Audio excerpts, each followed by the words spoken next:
There is a generation in Brazil that learned about money in the worst possible way. Not through lack, but through betrayal. You saved, planned, did everything right, and in the morning, the money was gone. Not stolen, but confiscated by the government. Overnight.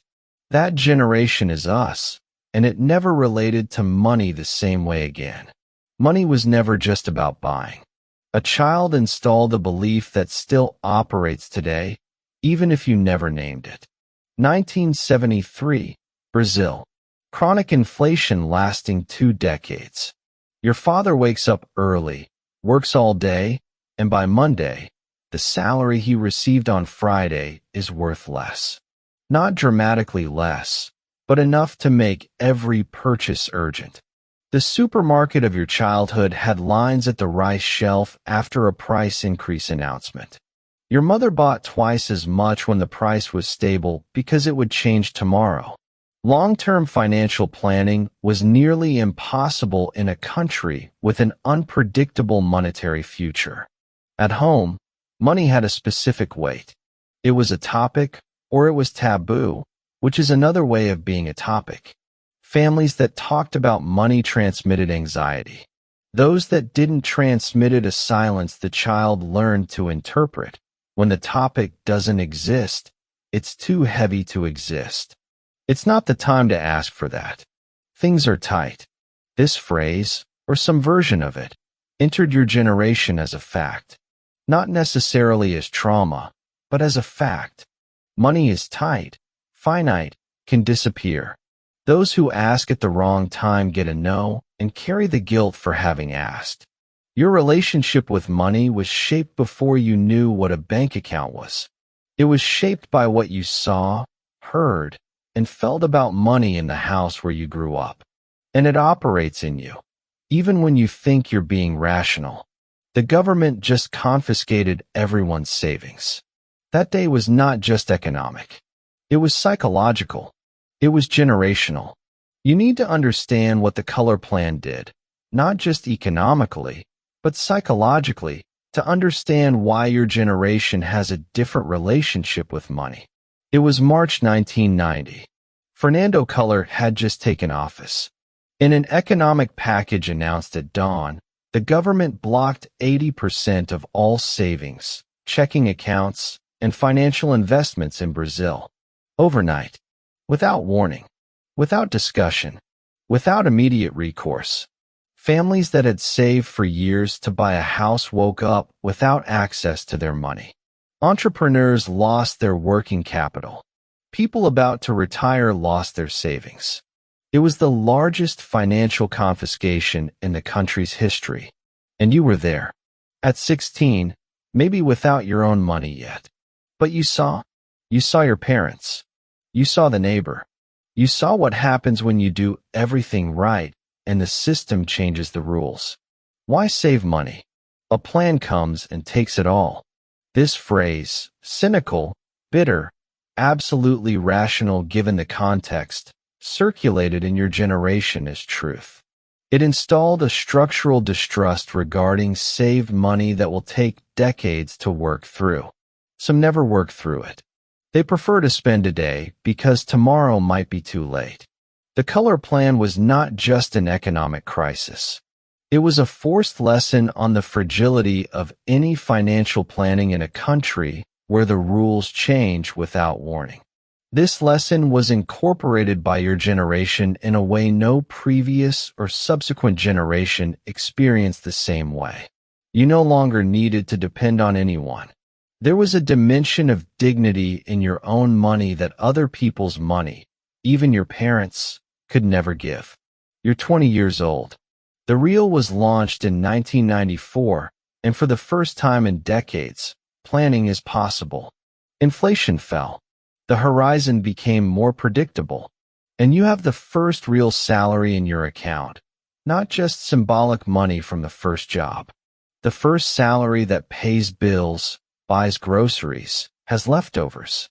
And the feeling is dual, freedom and anxiety, simultaneously. Freedom because you can. Anxiety because now it's you who has to manage, and the responsibility of managing poorly is yours. The first time you paid your own rent, bought your own fridge, contracted your own health plan, each transaction carried an affirmation: I can do it. I am an adult functioning in the world. My money, my choices, my life.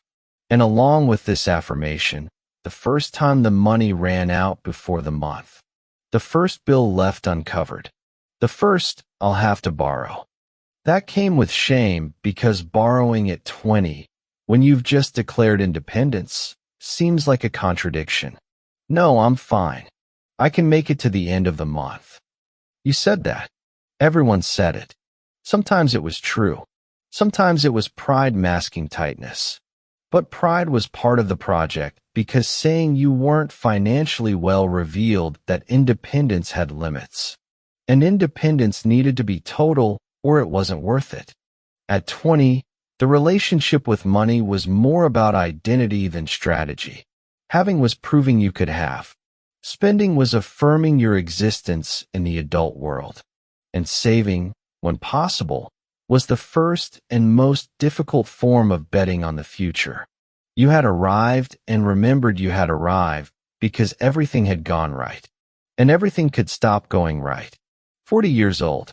You have assets, investments, reserves. Enough so that money is no longer the primary concern of each day. And that, for someone who grew up in the Brazil of inflation and color, is an achievement beyond financial. You've reached a place your father may never have reached. Or reached differently, with more security, with more margin. There is deep satisfaction in that. Not vanity, but relief. The feeling that the child who saw the mother buy double the rice for fear of price increases is, finally, safe. But here is the paradox. The fear doesn't go away with the money. It mutates. Before, it was the fear of having nothing. Now it's the fear of losing what you have. These two fears have different textures. The fear of having nothing has urgency, needing immediate action. The fear of losing what you have has insomnia. It has bank statement reviews at 3 in the morning. It has investment diversification not by strategy, but by anxiety. I work a lot because I don't want to go back to what I was before having. This phrase, said consciously or not, governs much of the financial decisions at 40. The fuel is not ambition for more.